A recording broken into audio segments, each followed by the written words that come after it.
नमस्कार छात्रों, आज हम प्रश्नावली 3.3 कक्षा 10वीं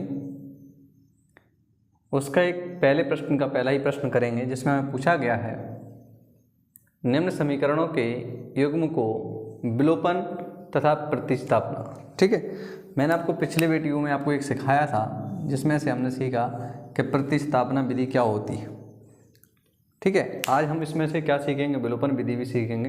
विलोपन का मतलब होता है किसी एक पद को विलोपित कर दिया जाए फिर उससे उसका मान निकाला जाए, तो उसे विलोपन विधि कहते हैं। ठीक है, प्रतिस्थापन विधि हमने कल सीख लिया है। आइए मैं आज आपको दोनों विधियां एक साथ करा के दिखाऊंगा और ये अंतर बताऊंगा कि दोनों में से सरल कौन सी है और क्यों है। पहले तो ये, ठीक है, और इसमें प्रश्न पूछा गया है कि कौन सी विधि अधिक उपयुक्त है। उपयुक्त मतलब आपके लिए बेस्ट कौन सी लगी, आपको अच्छा कौन सा लगा, दोनों में से करने में आपके लिए सरलता किसमें मिली। ठीक है, तो वो हमें इसमें समझना है। ठीक है, तो मैं पहले आपको अब विलोपन सिखाता हूँ। ठीक है, तो यहाँ पर हम लिखते हैं कि समीकरणों को विलोपन विधि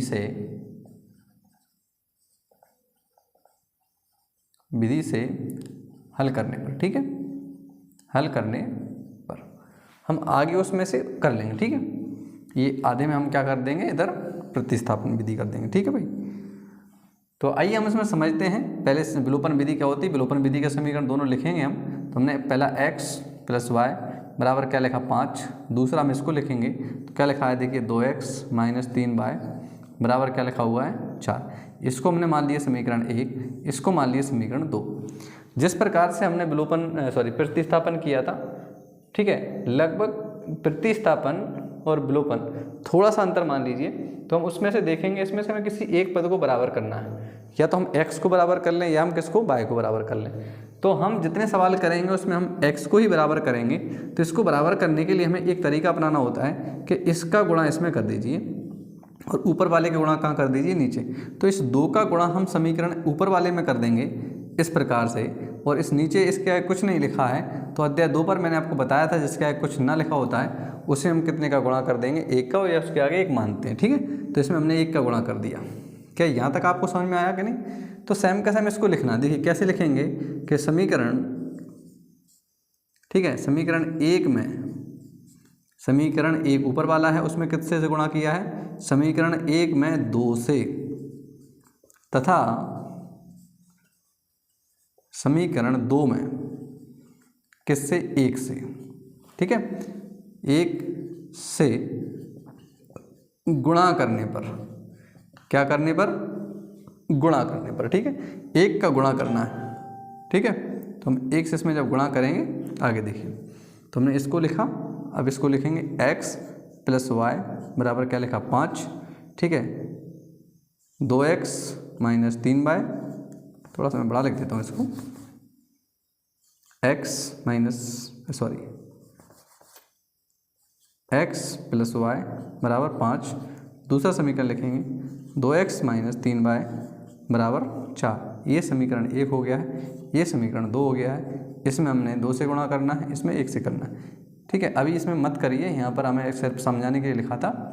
ठीक है, ये यहाँ पर हम गुणा करेंगे अब। ठीक है, ऐसे गुणा करेंगे तो 2 का जब इसमें गुणा करेंगे तो ये क्या हो जाएगा, 2x, 2 का इस जब y में गुणा किया जाएगा तो क्या हो जाएगा 2y, और 2 का जब इसमें गुणा करेंगे तो क्या हो जाएगा 2 × 5 = 10। 1 का जब इसमें गुणा करेंगे तो ये 2x जैसा का तैसा, -3 में जब 1 का गुणा होगा, 1 का 3 में गुणा करेंगे 3y, 3 का जब 4 में गुणा करेंगे तो क्या हो जाएगा 4। क्या आपको इतना समझ में आ गया है? बस हमने कुछ नहीं किया है, इसका इसमें गुणा किया है पूरे में, इस ऊपर वाली संख्या का गुणा नीचे लिख करके हमने इस पूरे में गुणा कर दिया है और इतना लिख दिया है। इससे आपने देखा होगा कि हमारे 2 पद हमारे x, ठीक है, दोनों क्या आ चुके हैं, एक जैसे आ चुके हैं। ठीक है, और इसी के लिए हम क्या करेंगे, विलोपित करेंगे।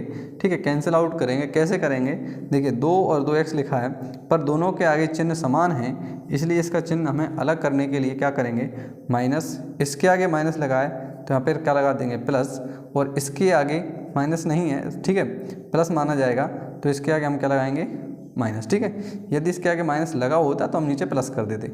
जब कोई चिन्ह नहीं है तो वो काय की मानी जाएगी, प्लस की। ये दोनों कैंसिल हो जाएंगे, आपको ऐसे काटना नहीं है लेकिन, ठीक है। इसको दोनों को जोड़ेंगे तो जो हो जाएगा 5 बाय बराबर 10 में से 4 को घटा देंगे तो बचेगा 6 बाय बराबर 6 ऊपर आ जाएगा 5 नीचे। तो ये हमारा काय का मान आ चुका है, ठीक है, बाय का। इस बाय के मान को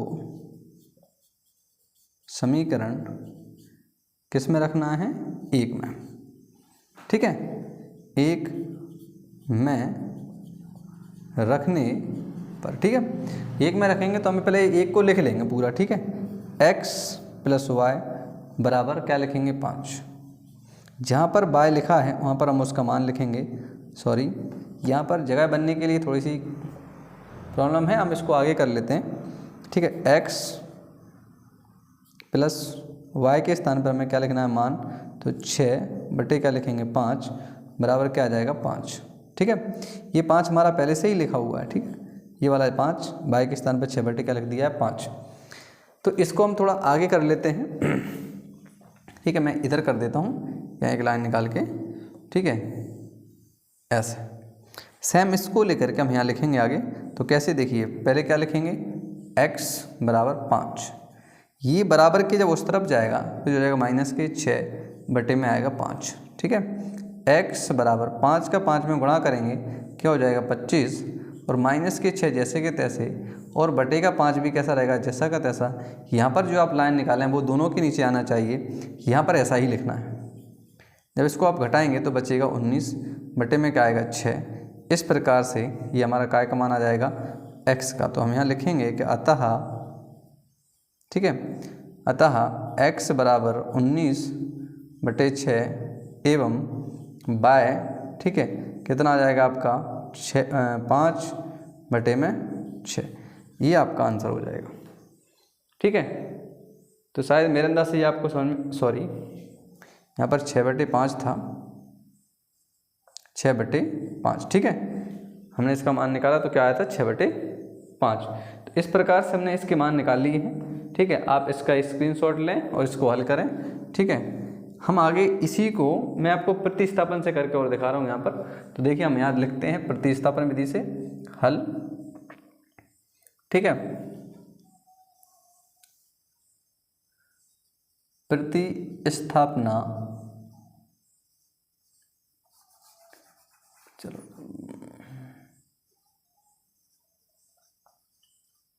समीकरणों को प्रतिस्थापना, ठीक है,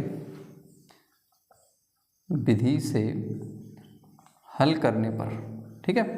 अब हम प्रतिस्थापना विधि से हल करेंगे। समीकरण को लिखेंगे, समीकरण क्या था हमारा x + y बराबर 5। दूसरा समीकरण था 2x - 3y बराबर 4। ये हमारा समीकरण 1 हो गया है, ये समीकरण 2 हो गया है। ये हम समीकरण 1 से करेंगे, समीकरण 1 से। तो समीकरण 1 प्लस जैसा का तैसा, ठीक है, x + y बराबर 5। तो यहाँ तक हमने जैसे पहले किया था सेम वैसा ही प्रोसेस यहाँ पर किया है। जो 3.2 का पहला प्रश्न किया था सेम ऐसा यहाँ पर है। यहाँ पर जब हम मान निकालेंगे तो यहाँ पर x का मान जैसे निकालेंगे तो हम ऐसा लिखेंगे x जैसा का तैसा बराबर के 5 जैसे के तैसे। y को केवल उस तरफ ले जाएंगे तो माइनस का हो जाएगा और ये बन जाएगा समीकरण 3। हमने देखा समीकरण 3 का मान हम किस में रखेंगे, समीकरण 2 में, ठीक है। तो समीकरण 3 से प्राप्त, ठीक है, x के मान को समीकरण किस में रखा जाएगा, 2 में, 2 में रखने पर, ठीक है। समीकरण 2 लिखेंगे हम, तो समीकरण 2x - 3y बराबर 4। 2 जैसे के तैसे हैं, पर x का मान हमारे सामने 5 माइनस के y था, तो जैसा का तैसा लिखेंगे, ऋण के 3y जैसा का तैसा बराबर 4। थोड़ा यहाँ समझिए, 2 जैसे के तैसे लिखें, x का मान था इसलिए x के स्थान पर ऋण के 5 ऋण के y लिख दिए हैं, 3y जैसा का तैसा लिखा हो बराबर 4, ठीक। इसका जब इसमें गुणा करेंगे तो ये क्या हो जाएगा, 5 दूनी 10 माइनस 2 का जब y में गुणा होगा 2y ऋण के 3y बराबर क्या हो जाएगा 4। यहाँ गुणा थोड़ा सा आप आसान तरीके से करें, समझें। देखिए 2 का जब इसमें गुणा किया तो 2 पंचे का हो जाएगा 10, 2 का इसमें गुणा करेंगे 2 बाय ऋण के 3 बाय शुरुआत से जैसा का तैसा आ रहा है, ठीक है, ये ऐसा का तैसा रहेगा, ठीक है। इसमें गुणा मत कर देना, इसमें गुणा कर दोगे तो गलत हो जाएगा, ठीक है। अब इस 10 को उस तरफ लेके जाएंगे हम, इन दोनों को जोड़ देंगे, जब इन दोनों को जोड़ेंगे तो ये हो जाएगा 6 बाय, ठीक है, सॉरी 3 और 2 5 बाय, ठीक है, क्या हो जाएगा 5 बाय 4। इसको उधर लेकर जाएंगे तो माइनस का हो जाएगा, ठीक है, ऋण के 5 बाय, ठीक है, इसको घटाएंगे तो 6 बचेगा, ये माइनस से माइनस कट जाएगा तो क्या हो जाएगा 6/5, ठीक है। इसका मान हमें समीकरण किस में रखना है 3 में, तो यहाँ लिखेंगे कि बाय का मान समीकरण 3 में रखने पर, समीकरण 3 है x बराबर 5 ऋण बाय, ठीक है, x बराबर 5 ऋण बाय, ये समीकरण 3 है, इसमें हमें मान रखना है। तो इसके लिए भी मैं आपको यहाँ करके दिखा रहा हूँ, ठीक है, इधर आप देख लीजिए, इसको x जैसा का तैसा बराबर 5 जैसे के तैसे ऋण के बाय की जगह में क्या लिखना है 6/5। ये प्रोसेस और ये वाली प्रोसेस अब आपके लिए बिल्कुल सेम है, ठीक है, दोनों एक जैसे हैं। 5 का जब इसमें गुणा करेंगे तो 25 हो जाएगा, 6 जैसे के तैसे रहेंगे, बटे में क्या आ जाएगा 5, x बराबर, ठीक है, 25 में से 6 जाएगा तो बचेगा 19/5, ठीक है। इस प्रकार से हमारे काय का मान निकल गया x का। तो इसमें भी हम लिखेंगे कि अतः x बराबर 19/5 एवं y बराबर 6/5। इस प्रकार से हमने इसके भी 2 मान निकाल लिए, ठीक है। ये वीडियो थोड़ा सा लंबा हो गया होगा और थोड़ी सी इसमें आपके लिए प्रॉब्लम आ सकती है, तो आप पूरा पहले इसको उतारेंगे, इसके बाद फिर इसको उतारेंगे, इसको उतारने के बाद जब ये तुम्हारा 1 पेज या 2 पेज पर जब हो जाए उसके बाद फिर इसको पूरा करिए। ऐसे ही आप यहाँ तक उतारेंगे, फिर इसके बाद इसको उतारिए, ठीक है। इसको उतारने के बाद एकदम साफ साफ कॉपी पे आप उतार लीजिए। थोड़ी सी जगह कम होने की वजह से और चूँकि मुझे दोनों सवालों को समझाना था, इसलिए हमें एक ही बोर्ड पर, ठीक है, आपको दोनों सवाल एक साथ करने पड़े। यदि हम एक सवाल कर रहे होते तो हमारा बेहतर आसान तरीके से बन जाता, लेकिन चूँकि क्या है हमें दोनों को समझाना है। अब आपको ये समझना है, हम अभियान में आपको समझाऊंगा कि प्रतिस्थापन और विलोपन दोनों में क्या अंतर है, ठीक है। तो ज़रा समझते हैं थोड़ा सा। देखिए इसमें पहले आप इसका एक बार स्क्रीनशॉट ले लें, ठीक है, और स्क्रीनशॉट लेने के बाद, ठीक है, फिर आप इसको एक बार 2 बार आप हल करेंगे, ठीक है। और अब मैं जब आपको इसको समझा रहा हूँ तो आप ध्यान से समझ जा रहा, ठीक है। अब मैं आपको एक पुनः दूसरी पेन लेकर के समझाता हूँ, ठीक है। देखिए प्रतिस्थापन और विलोपन में फ़र्क सिर्फ थोड़ा सा है। क्या फ़र्क है? देखिए समीकरण 1 इसमें हम बनाते हैं, समीकरण 1 2 इसमें बनाते हैं, इसमें हमने सेम समीकरण 1 और समीकरण 2 इसमें भी बनाया, ठीक है। और ऐसे इसमें भी है। तो इसमें हमें करना क्या है, समीकरण 1 और समीकरण 2 में क्या करने पड़ते हैं, गुणा। पहले तो एक चीज़ समझिए कि हमें इसमें गुणा करना है, इसमें किसी में भी कहीं पर भी गुणा नहीं करना है, ठीक है। गुणा करना क्यों है वो समझिए। गुणा इसलिए करना है ताकि इसके जो दोनों पहले पद हैं ये दोनों पद कैसे हो जाएं, बराबर हो जाएं, एक जैसे हो जाएं। 2 इसमें आ गया, 2 इसमें आ गया, x इसमें वो तो रहेगा, ठीक है। ये दोनों संख्याएं कैसी आ जानी चाहिए, बराबर। क्यों आ जानी चाहिए? क्योंकि जब हम इसको हटाएंगे ना तभी तो y का मान निकलेगा, ठीक है। तो इस तरीके से हम इसको क्या करेंगे, कैंसिल आउट कर देंगे, ठीक है। तो ये आपको थोड़ा सा विशेष समझना है। लेकिन प्रतिस्थापन में ऐसा नहीं है। प्रतिस्थापन में हम इस समीकरण 1 से x का मान निकालते हैं और इस x के मान को समीकरण किस में रख देते हैं, हल्के हल 2 में रख देते हैं। और जैसे ही 2 में रखेंगे तो हमारा काय का मान मिल जाएगा, y का मान मिल जाएगा।